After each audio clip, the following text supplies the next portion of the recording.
إن الحمد لله نحمده ونستعينه ونستغفره ونعوذ بالله من شرور أنفسنا ومن سيئات أعمالنا من يهده الله فلا مضل له ومن يضلل فلا هادي له أشهد أن لا إله إلا الله وحده لا شريك له وأشهد أن محمدًا عبده ورسوله أما بعد فإن خير الحديث كتاب الله وخير الهدي هدي محمد صلى الله عليه وسلم إن شر الأمور محدثاتها وكل محدثة بدعة وكل بدعة ضلالة وكل ضلالة في النار اللهم صل على محمد وعلى آل محمد كما صليت على إبراهيم وعلى آل إبراهيم إنك حميد مجيد اللهم بارك على محمد وعلى آل محمد كما باركت على إبراهيم وعلى آل إبراهيم إنك حميد مجيد قد قال الله تبارك وتعالى في القرآن المجيد والفرقان الحميد أعوذ بالله السميع العليم من الشيطان الرجيم من همزه ونفخه ونفسه بسم الله الرحمن الرحيم لقد من الله على المؤمنين إذ بعث فيهم رسولا من أنفسهم يتلو عليهم آياته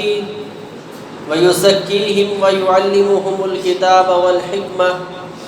وإن كانوا من قبل لفي ضلال مبين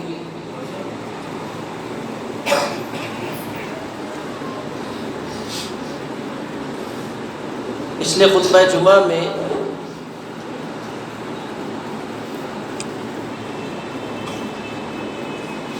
نبی علیہ السلام کی آمد سے قبل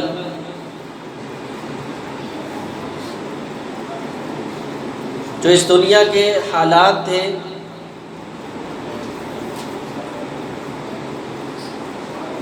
اور وہ ضلالت و گمراہی جس کے اندر یہ ساری دنیا ڈوبی ہوئی تھی، حتیٰ کہ اپنے حقیقی خالق اور مالک کو بھول کے یہ لوگ کہیں اللہ کے نیک بندے، نیک ہستیوں کو اللہ کا شریک بناتے پھرتے رہے، اور پھر ضلالت و گمراہی اس حد تک بڑھ گئی کہ جو حدود اللہ کو پامال کرنے والے تھے، شریعت کی دھجیاں بکھیرنے والے تھے، ان کو بھی اللہ کا شریک بنا لیا گیا۔ پھر اس سے بھی تجاوز ہوا اور یہ لوگ اللہ تبارک و تعالیٰ سے اس قدر ناواقف ٹھہرے کہ اپنے ہی ہاتھ سے کسی پتھر کو، کسی مورتی کو، کسی چیز کو تراش لیتے اور اس کو اپنا مشکل کشا اور حاجت روا سمجھنا شروع کر دیتے۔ یہ ان کی گمراہیاں اللہ تبارک و تعالیٰ کے تعلق، اللہ کے ساتھ جو ان کا ایک رابطہ تھا اس لحاظ سے تھی، لیکن کچھ گمراہیاں ایسی بھی تھیں کہ جن کا تعلق انسان کے آپس کے معاملات کے اندر تھا، اور ان لوگوں میں اس قدر گمراہی آ چکی تھی کہ یہ انسانیت کے درجے سے بھی گر چکے تھے۔ کہیں تو یہ انسان کے وجود اور لبادے میں حقیقتاً بھیڑیے نظر آتے تھے جو کہ قتل و غارت کا بازار گرم رکھتے، کبھی یہ لوگ اپنے اہل و عیال کے ساتھ وہ سلوک کرتے کہ ان کو جانور کہتے ہوئے بھی شرم آتی تھی، کہ جانوروں کے دلوں کے اندر بھی وہ باپ کی شفقت، وہ ماں کی ممتا تھی جو ان کے دلوں سے نکل چکی تھی۔ اس قدر ضلالت و گمراہی میں چلے گئے تھے کہ آپس میں ان کے جو تعلقات تھے، رشتے تھے، رابطے تھے، ان کو بھول چکے،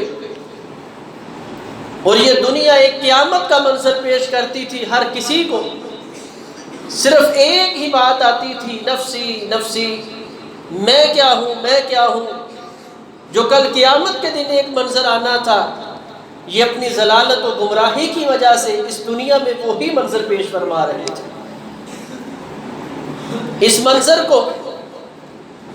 اللہ تبارک و تعالی نے وَإِن كَانُوا مِن قَبْلُ لَفِي ضَلَالٍ مُبِينٍ سے تصور کیا ہے، اور یہ انسانیت کے لحاظ سے ان کی گمراہیاں کس قدر تھی۔ اللہ کے پاک پیغمبر جناب محمد رسول اللہ صلی اللہ علیہ وسلم کی بعثت سے قبل، آپ کی آمد سے قبل، یعنی آپ کے بالکل آمد کے قریب جو زمانہ ہے، اس میں دو بڑے قبیلے گزرے ہیں جو کہ اسلام کے لیے بھی بڑی سربلندی کا سبب بنے ہیں۔ یہ مدینہ النبی، جس کو اس وقت یثرب کہا جاتا تھا، اس وادی یثرب کے اندر رہنے والے ایک ہی باپ کے دو بیٹے اوس اور خزرج، آگے ان کی نسل چلی، آپس میں زندگی بسر کر رہے ہیں۔ ان کی آپس میں لڑائی، جنگ، آپس میں اختلاف ہوا، ایک دن نہیں، دو دن نہیں، مہینہ دو مہینے نہیں، یہ دونوں ایک باپ کے بیٹے، ایک باپ سے چلنے والی یہ نسل 40 سال تک آپس میں قتل و غارت کا بازار گرم کیے رکھے۔ وجہ اور سبب کیا تھی؟ کسی کا مال ہڑپ کر لیا تھا، کسی کی عزت کو اچھالا تھا۔ کیا سبب بنا ہے؟ ایک سبب ہے کہ بچے باہر کھیلنے کے لیے، نوجوان کھیلنے کے لیے گئے، گھوڑ سواری کا مقابلہ کیا۔ ان میں سے ایک جو اوس تھے وہ اپنے آپ کو راجے اور اولا سمجھتے تھے، خزرج والے چھوٹا بھائی جو ہے اس کو کمتر سمجھا جاتا، تو خزرج کے قبیلے کا یہ نوجوان اپنا گھوڑا دوڑا کے آگے نکل گیا۔ اسی بنیاد پہ 40 سال لڑتے رہے ہیں کہ یہ ہیچ ہو کے ہم سے آگے کیسے بڑھ گیا۔ وَإِن كَانُوا مِن قَبْلُ لَفِي ضَلَالٍ مُبِينٍ، اس سے بڑی اور کون سی گمراہی ہو سکتی ہے؟ آج ذرا تصور کریں، کہیں یہ گمراہی ہمارے اندر تو نہیں آئی، ہم بھی ان گمراہیوں کا شکار تو نہیں ہوں گے۔ وہ چھوٹا ہے، وہ شہرت کے لحاظ سے، دولت کے لحاظ سے، مال کے لحاظ سے، سٹیٹس کے لحاظ سے وہ چھوٹا ہے، اس کو عزت زیادہ کیوں ملی ہے؟ اس بنیاد پہ حسد، بغض، تعصب، حتیٰ کہ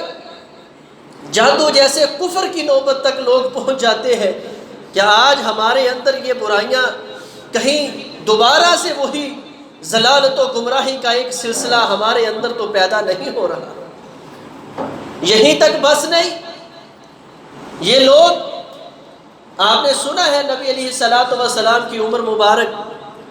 جب 35 سال کے قریب تھی، مشرکین مکہ نے اکٹھے ہوئے اور یہ طے کیا کہ بیت اللہ کی دیواریں کافی پوسیدہ ہو چکی ہیں، اس کو نئے سرے سے تعمیر کیا جائے۔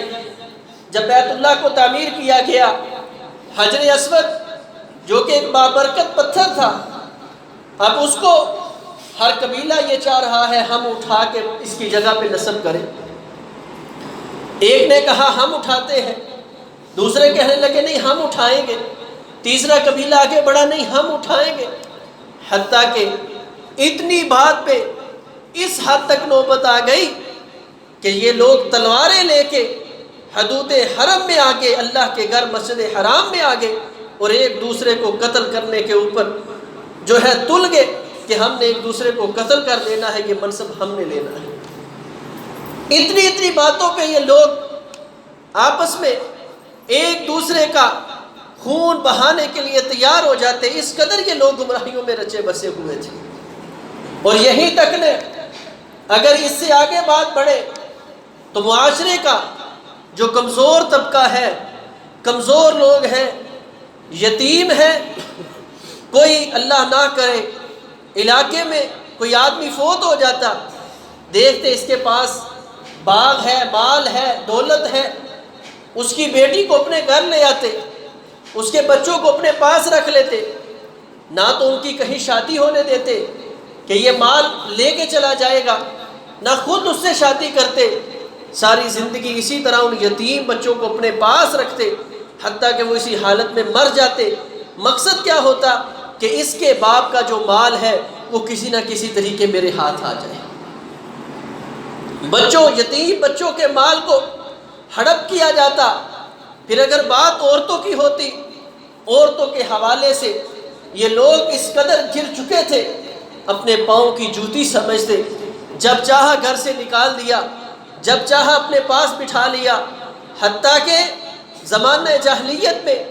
ایسی عورتیں بھی پائی گئی جن کے خامدوں نے ان کو 100 کے قریب طلاق دی ہے اور ان کے ساتھ رجوع کیا ہے۔ چھوٹی سی بات پہ طلاق دی، پھر واپس، پھر طلاق۔ آج دیکھ لے ہمارے معاشرے میں یہ تصور نہیں ہے جس کو اللہ وَإِن كَانُوا مِن قَبْلُ لَفِي ضَلَالٍ مُبِينٍ کے ساتھ تعبیر فرما رہے ہیں۔ آج ہمارے معاشرے میں بھی تو یہی بات ہے، چھوٹی سی بات، ابھی اس بات کی اصل بھی معلوم نہیں ہوتی، فوراً جو ہے زبان سے طلاق کا لفظ جاری کر دیا جاتا ہے۔ اور نبی علیہ الصلوۃ والسلام نے فرمایا تھا ابغض الحلال عند اللہ الطلاق، حلال چیزوں میں اللہ کو کوئی بدترین چیز، بری چیز لگتی ہے تو وہ یہی طلاق ہے۔ لیکن ہمارے ہاں اس کو برا سمجھا ہی نہیں جاتا، ہم بھی وہی پہلے دور والی، کیونکہ ہم مقصد آمد مصطفیٰ صلی اللہ علیہ وسلم بھول چکے ہیں، مشن مصطفیٰ صلی اللہ علیہ وسلم کو بلا چکے ہیں، اور وہی جاہلیت والے معاملے جو نبی علیہ الصلوۃ والسلام کی آمد سے قبل تھے آج ہمارے اندر بھی پائے جا رہے ہیں۔ اس کے بعد ان لوگوں میں ایک بڑی بیماری پائی جاتی تھی کہ عورت جو ہے اس کو اپنے گھر کا حسن اور زینت بننے ہی نہ دے، اس کے وجود کو ختم کر دیا جائے۔ حضرت عمر بن خطاب رضی اللہ تعالیٰ عنہ بیان فرماتے ہیں کہ نبی علیہ الصلوۃ والسلام کے پاس حضرت قیس بن عمر رضی اللہ تعالیٰ عنہ آئے، انہوں نے آ کے رسول اللہ صلی اللہ علیہ وسلم سے بیعت کرنا چاہی، ہاتھ آگے بڑھایا، فوراً پیچھے کر لیا، فرمایا اللہ کے نبی صلی اللہ علیہ وسلم آپ مجھے یہ بتائیں کہ کیا اگر میں اسلام قبول کر لوں تو میری زندگی کے پچھلے سارے گناہ معاف ہو جائیں گے؟ نبی علیہ الصلوۃ والسلام نے فرمایا جی ہاں، کیونکہ یہ اصول ہے ان الاسلام یہدم ما کان قبلہ، اسلام اپنے سے ما قبل ہر برائی کو ختم کر دیتا ہے۔ یہ پھر ہاتھ آگے بڑھاتا ہے، پھر پیچھے کر لیتا ہے۔ فرمانے لگا اللہ کے رسول کیا آپ گواہی دیتے ہیں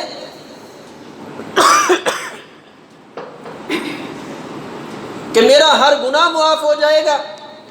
نبی علیہ الصلوۃ والسلام نے فرمایا ہاں میں اللہ کا نبی اس بات کی گواہی دیتا ہوں، تیرا ہر گناہ معاف ہو جائے گا۔ یہ کہنے لگا ٹھیک ہے میں بیعت کرتا ہوں، پھر ہاتھ آگے کیا، پھر پیچھے کر لیا۔ نبی علیہ الصلوۃ والسلام نے فرمایا تو یہ بتا تیرا گناہ کیا ہے جو اس قدر تو شش و پنج کا شکار ہو چکا ہے؟ کہنے لگا اے اللہ کے نبی صلی اللہ علیہ وسلم، زمانہ جاہلیت میں میں نے اپنے خاندان کی 8 بچیوں کو زندہ درگور کیا ہے، آپ مجھے بتائیں میرے لیے نجات کا کوئی ذریعہ ہے؟ 8 بچیوں کو میں نے اپنے ہاتھوں سے زندہ درگور کیا، آپ مجھے بتائیں اب اسلام قبول کروں میری معافی کا کوئی ذریعہ اور سبب ہے؟ اور اسی طرح سنن دارمی کے اندر اللہ کے پاک پیغمبر جناب محمد رسول اللہ صلی اللہ علیہ وسلم کے ایک صحابی کا واقعہ آتا ہے۔ نبی علیہ السلام کے پاس آئے، آپ نے اس کو اسلام قبول فرمایا، فرمایا ٹھیک ہے، جو پہلے جاہلیت میں ہو چکا اللہ نے وہ معاف کر دینا۔ یہ صحابی رسول اللہ کے پاک پیغمبر جناب محمد رسول اللہ صلی اللہ علیہ وسلم کے پاس آ کے بیعت کرنے کے لیے بیٹھا، اسلام قبول کر لیا، لیکن ہر وقت روتا ہی رہتا اور یہ بار بار پوچھتا، اے اللہ کے رسول صلی اللہ علیہ وسلم، کیا میرا گناہ معاف ہو جائے گا؟ اللہ مجھے بھی معاف کر دیں گے؟ کیا میدان حشر میں مجھے نجات مل جائے گی؟ آپ اس کو بار بار دلاسا دیتے۔ سنن دارمی میں ہے، اللہ کے پاک پیغمبر علیہ الصلوۃ والسلام کے پاس ایک دن یہ خود بیٹھی ہے، کہتا ہے اللہ کے نبی صلی اللہ علیہ وسلم، اللہ کی رحمت، عافیت، ہر چیز کو میں سمجھتا ہوں، جانتا ہوں، آپ ہمیں بتاتے ہیں، لیکن حقیقت یہ ہے کہ میرا گناہ اتنا بڑا ہے کہ مجھے یہ خدشہ رہتا ہے کہ وہ میرا گناہ معاف نہیں ہوگا۔ نبی علیہ الصلوۃ والسلام نے فرمایا وہ کیا گناہ ہے؟ یہ کہتا ہے اللہ کے نبی صلی اللہ علیہ وسلم، زمانہ جاہلیت میں مجھے ایک مرتبہ اپنے گھر سے کہیں جانا پڑ گیا، امید میرے گھر میں اللہ نے رحمت کی ہوئی تھی، میری بیوی امید سے تھی، میں نے اس کو جاہلیت کے طور کے طریقے کے مطابق نصیحت کی کہ میں جا رہا ہوں، اگر لیٹ ہو گیا اور یہ بچی یا بچہ پیدا ہوا، اگر تو بیٹا ہوا اس کی اچھی پرورش کرنا، اگر بیٹی ہوئی تو جاہلیت کے اس دور کے مطابق جس دور میں ہم رہ رہے ہیں، اس بچی کو فوراً قتل کر دینا، زندہ درگور کر دینا۔ میں اللہ کے نبی چلا گیا، جب میں واپس آیا کافی دیر مجھے لگ گئی، لیکن وہ ماں تھی، اللہ نے اس پہ جب کرم کیا تو اللہ نے اس کو بیٹی عطا کی۔ اب وہ بیٹی 2 سال کے قریب ہو چکی تھی، ماں کی ممتا اور شفقت اس کو قتل نہیں کرنے دیتی تھی۔ جب میں گھر کے اندر آیا، میں نے اپنے گھر میں چلتی پھرتی بچی کو دیکھا تو میں بڑا اپنے آپ کو معیوب سمجھنے لگا، لیکن جب بچی میرے پاس آئی، میرے سے شفقت کی، ان بیٹیوں کی محبت اور عقیدت ایک جدائی ہوتی ہے، باپ کے ساتھ لاڈ کیے تو میرے دل میں اس کی محبت گھر کر گئی، میں اس کے ساتھ محبت کرنے لگا۔ لیکن جیسے ہی میں باہر نکلا، اپنے دوستوں میں بیٹھنے لگا، کوئی مجھے بلانے کے لیے تیار نہیں، حتیٰ کہ کسی مجلس سے گزرتا تو لوگ مجھے تانا دیتے، یہ بیٹی والا جا رہا ہے، یہ وہ ہے جس کے گھر میں ایک بچی پرورش پا رہی ہے، یہ اس قدر ہیچ اور نکمہ آدمی ہے کہ اس کے گھر کے اندر صنف نازک جو ہے وہ پرورش پا رہی ہے۔ ایک دن یہ تانے، یہ لوگوں کی باتوں سے میں تنگ آ کے اپنے گھر آ گیا، میں نے گھر سے کسی اٹھائی، اپنی بچی کو سال دیا۔ اب بچی اسی طرح لاڈ کرتے ہوئے، پاپا پاپا، ابو جی، میرے پیارے بابا جان، جو بچیوں کے انداز اور محبت اور پیار کے یہ عقیدت کے الفاظ ہوتے ہیں، اسی طرح میرے ساتھ لاڈ کرتی ہوئی چلتی جا رہی ہے۔ اب میں اس کی محبت کو دیکھتا ہوں، اس کا میرے ساتھ چمٹنا میں دیکھتا ہوں، عقیدت کے ساتھ میرے ہاتھوں کو پکڑنا، میرے ساتھ چمٹ جانا، یہ بار بار مجھے اس بات پہ ابھار رہے تھے کہ بچی ہے، محبت کے قابل ہے، اس کو محبت دی جائے۔ لیکن جاہلیت کے لوگوں کے یہ تانے، یہ باتیں، یہ مجھے گوارا نہیں تھی، اس لیے میں اپنی ضد پہ تھا کہ آج اس بچی کو میں اپنے سے جدا کر کے ہٹوں گا۔ آقا میں جنگل میں چلا گیا، علاقہ دور میں بیاباں مقام پہ پہنچ کے میں نے زمین کو کھودنا شروع کیا۔ میں قربان جاؤں، یہ بچی اچھلتی کودتی ہوئی اس گڑھے میں آ گئی، اس ننھے ہاتھوں سے اپنے باپ کی مدد کرنے لگی۔ ان اپنے ننھے ہاتھوں سے وہ کیا مٹی نکال سکتی ہے، لیکن اس نظریے کے ساتھ کہ بابا آپ فکر نہ کریں، میں بیٹی آپ کے ساتھ ہوں، آپ کا معاون ہوں، آپ کے ساتھ تعاون کر رہی ہوں، ننھے ہاتھوں کے ساتھ وہ اس طرح مٹی نکال کے باہر پھینک رہی ہے۔ اے اللہ کے پاک پیغمبر جناب محمد رسول اللہ صلی اللہ علیہ وسلم، مجھے بڑا ترس آیا، لیکن پھر وہ باتیں، شیطان نے وہ تانے، وہ لوگوں کی گفتگو، وہ بالکل میرے ذہن میں اسی طرح دوبارہ ڈالی۔ میرا دل مزید سخت ہو گیا جب میں نے وہ گڑھا نکال لیا تو وہ بیٹی پوچھتی ہے ابا جی یہ اتنی محنت کیوں کر رہے ہیں، یہ گڑھا کیوں کھود رہے ہیں؟ یہ ساری باتیں میرے دل کے اوپر ذرا اثر نہیں کرتی تھی۔ میں نے اس کے بازو سے پکڑا اور اسی گھڑے میں اس کو ڈال دیا اور جلدی سے اس کے اوپر مٹی ڈالنے لگا۔ یہ ننھی ننھی زبان سے منتیں سماجتے کرتے ہوئے بابا میں آپ کے پاس نہیں آؤں گی، بابا آپ کو نہیں ستاؤں گی، کوئی مطالبہ نہیں کروں گی، بابا میں آپ سے کسی چیز کا کوئی سوال نہیں کرتی، اللہ کی رضا کے لیے میری جان مجھے بخش دے، میں آپ کے پاس نہیں آتی، اگر میں آپ کی بدنامی کا سبب ہوں آپ کے گھر نہیں آتی۔ آقا یہ کوئی بات میرے پہ اثر نہیں کرتی۔ صحابی بیان فرماتے ہیں یہ باتیں سناتا جا رہا ہے، میں نے اپنے آقا کی طرف دیکھا، میرے نبی کے آنکھوں سے آنسو اتنے نکلے میرے نبی کی داڑھی بھیگ گئی۔ اللہ کے پاک پیغمبر علیہ السلام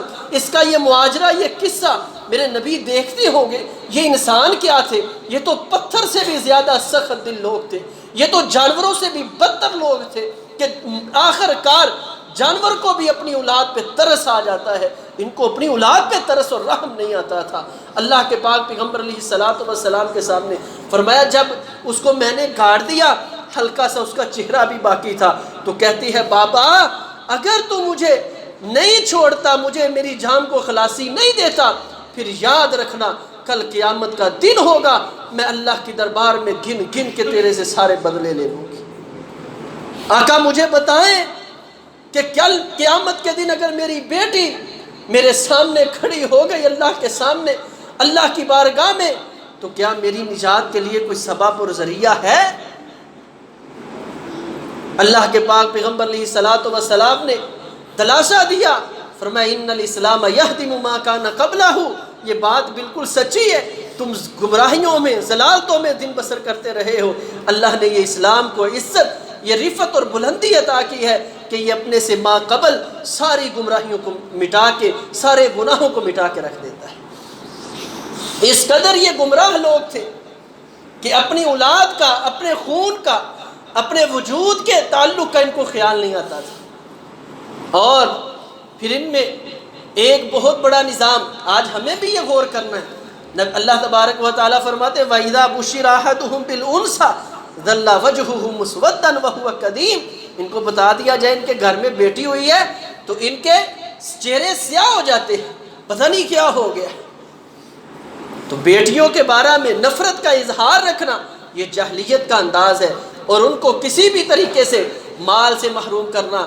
یہ بھی ان کو زندہ درگور کرنے کے برابر ہے۔ اسی طرح ان کو بیٹوں سے جدا کرنا اپنی زندگی میں اس انداز میں کہ بیٹے کو فوقیت دینا۔ نبی علیہ السلام کے پاس ایک آدمی بیٹھا ہوا تھا، اس کا بیٹا آیا، اس نے بوسہ دیا، اس کو اپنے جو ہے نا ران پہ بٹھا لیا، اچانک بیٹی بھی آئی، اس کو پکڑا اور ران پہ بٹھا لیا۔ نبی علیہ السلام نے فرمایا تو نے انصاف نہیں کیا، اللہ کی بارگاہ میں پھنس جائے گا۔ بیٹے کو بوسہ دیا ہے، بیٹی کو نہیں دیا۔ آج ہمیں یہ سوچنے کا مقام ہے کہ ہم کہیں ان گمراہیوں میں پھنس تو نہیں گئے۔ اور اس سے آگے اس میں ایک بڑی گمراہی تھی، وہ تھی جاہلیت کی گمراہی میں سے چودھری نظام، علاقے کا جو بڑا ہے بس وہی سارا کچھ ہے، اس کے لیے اپنے بچوں کو، آج آپ اخبارات پہ جو ہے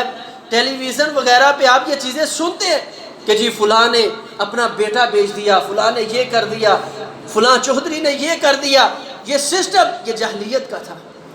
اماں جی عائشہ صدیقہ رضی اللہ تعالیٰ فرماتی ہیں ایک عورت اسلام لے کے آئی، اس نے مسجد کے اندر ہی اپنی رہائش رکھی، اور وہ جب بھی اس کے پاس بیٹھتے تو وہ ایک ہی لفظ کہتی وَيَوْمُ الْوِشَاهِ مِن تَعَاجِبِ رَبِّنَا عَلَىٰ أَنَّهُ مِن بَلْدَةِ الْكُفْرِ أَنْجَانِي، ہائے عجیب دن تھا وہ چمڑے کا، وہ کمر بند کا دن تو بڑا ہی عجیب تھا، جس دن میں نے اپنے رب کو پہچان لیا، اس دن میرے رب نے مجھے کفر سے نجات دی تھی۔ کہتے میں نے ایک دن پوچھ لیا اللہ کی بندی تو ہر وقت یہی شعر پڑھتی رہتی ہے، وجہ اور سبب کیا ہے؟ تو وہ بتانے لگی ہمارے کنبے اور قبیلے میں ایک جو چودھری تھا اس کی بیٹی کے ساتھ ہم سہیلیاں باہر نکلی، جب باہر گئی تو وہ باہر حمام میں غسل کے لیے اس نے اپنے کپڑے اتارے اور اس میں ایک کمر بند بھی تھا، چمڑے کا کمر بند، اس کی کیا حیثیت اور کیا اوقات ہوگی، سرخ رنگ کا تھا، وہ بھی ساتھ رکھ دیا۔ ادھر سے چیل آئی، اس نے اس کو چمڑا اپنا گوشت کا ٹکڑا سمجھا اور اٹھا کے لے گئی۔ اب ان لوگوں نے، یہ ذرا کمزور تھی یہ لونڈی، اس عورت چودھری کی بیٹی نے الزام لگایا کہ اس عورت نے میرا جو ہے کمر بند یہ چرا لیا ہے۔ فرماتی ہے مجھے پورے قبیلے کے پاس لے جایا گیا اور مجھے تشدد کیا گیا، سختی کی، حتیٰ کہ انہوں نے کہا اگر تو ایسے کمر بند نہیں دے گی تو ہم تیری تلاشی لیں گے۔ میری تلاشی لینی شروع کی، حتیٰ کہ پورے قبیلے کے سامنے حتیٰ فتشوا قبلہا، انہوں نے اس کے ازار کو کھول کے اس کی شرمگاہ کو بھی ننگا کر دیا، صرف ایک کمر بند کی خاطر۔ کیوں کہ یہ چودھری کی اولاد کا ہے، بڑے کی اولاد کا ہے، اور یہ چھوٹی ہے، اس پہ جتنا مرضی ظلم کر لے۔ کہتی ہے میں ضلالت و گمراہی میں رہتی تھی، لیکن میں نے ایک بات ضرور دیکھی تھی کہ میرے کنبے قبیلے کے اندر جب بھی کوئی بڑی مشکل آتی تو لوگ کہا کرتے تھے ربی اللہ ربی اللہ، اے اللہ اب تو ہی اس جگہ اس موقع پہ میرے کام آنے والا ہے۔ تو میں نے فوراً اللہ سے جب یہ حالت دیکھی تو میں نے اللہ کے ساتھ کال ملا لی۔ کس انداز میں؟ میں نے کہا اللہ میں نہیں جانتی تو کون ہے، مجھے نہیں پتا، کیونکہ میں تو ضلالت اور گمراہی میں ہوں۔ اتنا ضرور ہے کہ جب میری قوم کا کوئی بندہ کسی کام میں پھنس جاتا اللہ وہ تیرے سے مانگتا تھا تو کون ہے، کدھر ہے، تیری ذات کیا ہے، تیرا میرا تعلق کیا ہے، مجھے کوئی نہیں پتا، لیکن آج میں تجھے تیرے رب ہونے کا واسطہ دے کے یہ کہتی ہوں اے اللہ میری نجات کے لیے آج ادھر کوئی سبب پیدا کر دے، نہیں تو یہ لوگ قتل کر دیں گے ایک کمر بند کی خاطر۔ کہتے ہیں جب میں نے اس طرح بات کی تو پھر وہی چیل دوبارہ اللہ کے حکم سے واپس آئی، سارا قبیلہ اکٹھا تھا، اس کے درمیان میں آ کے اس چیل نے آواز نکالی اور اپنا چمڑا وہ جو کمر بند تھا وہ سب کے سامنے گرا دیا۔ میں نے کہا یہ لے، یہ ہے وہ جس کی خاطر تم نے مجھے اس قدر ذلیل و رسوا کیا تھا، اس قدر جو ہے میری عزت کو اچھالا تھا، یہ ایک کمر بند کی حیثیت اور اوقات کیا ہے۔ کیا آج ہمارے ہاں یہ نظام نہیں ہے؟ اللہ کے پاک پیغمبر ان چیزوں کو ختم کرنے کے لیے آئے تھے، ان گمراہیوں کو مٹانے کے لیے آئے تھے۔ اگر آج بھی ہمارے اندر یہ بڑے چھوٹے کا، یہ جو ہے کنبے قبیلے کی، یہ اونچ نیچ کی، اگر آج بھی ہمارے اندر تفریقیں موجود ہیں اور اس بنیاد پہ ہم ظلم و ستم کر رہے ہیں تو سمجھ لیں ہم نے نمازیں پڑھنا سیکھ لی، ہم نے روزے رکھنے سیکھ لیے، حج اور عمرہ کرنا سیکھ لیا، لیکن ہم نے ابھی تک مقصد آمد مصطفیٰ صلی اللہ علیہ وسلم کو نہیں سیکھا، نہیں سمجھا۔ تو یہ اپنے قوم اور قبیلے کو چھوڑ کے اللہ کے پاک پیغمبر علیہ الصلوۃ والسلام کے پاس آ گئی کہ جو اس قدر بے حس اور بے حیا لوگ ہو جائیں ان کے درمیان میں رہ نہیں سکتے، اس قدر یہ لوگ گئے گزرے ہوئے تھے۔ وَإِن كَانُوا مِن قَبْلُ لَفِي ضَلَالٍ مُبِينٍ، یہ واضح گمراہیوں کے اندر تھے۔ اللہ تبارک و تعالیٰ سے دعا ہے اللہ تبارک و تعالیٰ ہمیں اس طرح کی گمراہیوں سے بچنے کی توفیق عطا فرمائے، نبی علیہ الصلوۃ والسلام کی آمد کے مقصد کو سمجھنے کی توفیق عطا فرمائے۔ اقول قولی ھذا استغفر اللہ لی ولکم ولسائر المسلمین۔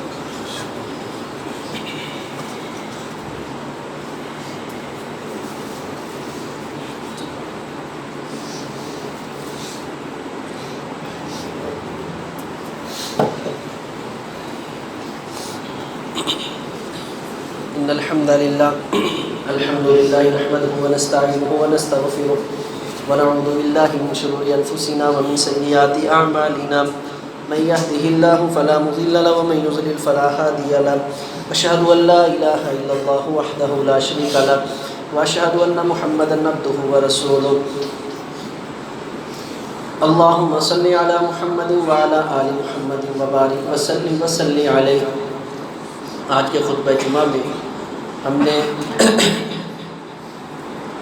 رسول اللہ صلی اللہ علیہ وسلم کی آمد سے قبل جو اس دنیا میں انسان کے ساتھ ایک تعلق، ایک رشتہ اور رابطہ، اور اس میں ان انسانوں کی گری ہوئی سوچ کہ جس میں خصوصاً عورتوں کا بالکل خیال اور حیا وہ ختم ہو چکا تھا، اور اس کی کئی ایک صورتیں کہ یتیم بچیاں جو ہیں ان کو اپنی کفالت میں اس لیے لے لینا کہ ان کا مال جو ہے وہ ہم ہڑپ کر لیں، ان کی وراثت جو ہے وہ کہیں آگے منتقل نہ ہو سکے۔ اسی طرح جو یتیم بچے ہیں ان کو اپنے قبضے میں صرف اس نیت سے لے لینا کہ ان کا مال ہم ہڑپ کر لیں۔ پھر جو عورت ہے اس کی عزت معاشرے میں ختم کا ہو جانا، بچی جب پیدا ہو جائے اس کو زندہ درگور کر دینا، اور اس کی کئی ایک صورتیں آج ہمارے معاشرے کے اندر بھی موجود ہیں۔ تو نبی علیہ الصلوۃ والسلام نے آ کے لوگوں کو یہ شعور دیا اور فرمایا کہ جو شخص 2 بیٹیوں کی کفالت کرے گا اللہ اس کو 2 بیٹیاں دے دے، فصبر علیہن، بیٹیوں کے مل جانے پہ وہ شکوہ نہ کرے، شکایت نہ کرے، ان کی اچھی تربیت کر دے۔ تو نبی علیہ الصلوۃ والسلام نے فرمایا کن لہ حجابا من النار، کل قیامت کا دن ہوگا، اللہ کی جہنم کے سامنے یہ بچیاں کھڑی ہو جائیں گی اور اپنے باپ کو جہنم کی آگ میں جانے نہیں دیں گی، یہ حفاظت کا ضامن بن جائیں گی یہ بچیاں جن کی اچھی تربیت کی ہوگی۔ اسی طرح پھر یہ لوگ آپس میں قتل و غارت، چھوٹی چھوٹی باتوں پہ جھگڑے، اختلافات، صبر و تحمل سے یہ لوگ عاری تھے۔ تو ہمیں نبی علیہ الصلوۃ والسلام نے آ کے ایک مکمل باب، اخلاق کا جو باب ہے وہ دیا ہے، جس کے ہم نے پچھلے خطبات میں تفصیل کے ساتھ ہم نے ذکر کیا ہے۔ اللہ تبارک و تعالی ہمیں وہ اخلاق اپنے اندر پیدا کرنے کی توفیق عطا فرمائے۔ اقول قولی ھذا استغفر اللہ لی و لکم ولسائر المسلمین۔